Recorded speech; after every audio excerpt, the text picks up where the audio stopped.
Besithule isimo namhlanje eDiepsloot eGoli emva kwembhikisho esidonse izinsuku. Namhlanje ke izakhamuzi zehlise umoya zaqonda ngqo ezindlini zombuso ePitoli. Zithi zifuna ukuthi Umengameli uCyril Ramaphosa azosho mathupha ukuthi yini isixazululo ngokwanda kobugebengu kulendawo.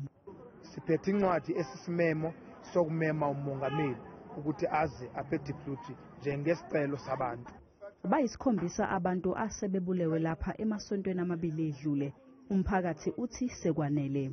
Siluze imiphefumulo e7 kwispace nje seveki ezimbili.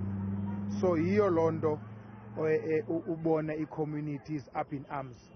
Leli qeqebana labantu abamele umphakathi lale laphetha ukukhuluma noNgqongqoshe Ezindlini Zombuso lathi lifuna ukukhuluma noMengameli siqu.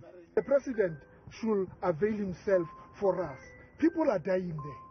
Bafunge bagomela ukuthi uma uMengameli engafiki ezokhuluma nomphakathi bazobuyela emgwaqeni futhi maduze nje.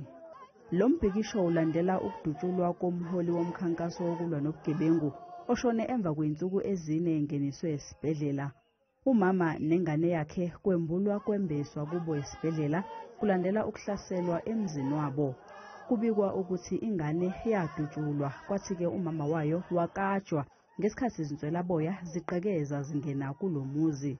Lezi zakhamuzi zisanda kubamba eminye futhi imbhikisho zithungatha izindlu nemjondolo ezazikholwa ukuthi kufukamela izinswelaboya kulendawo.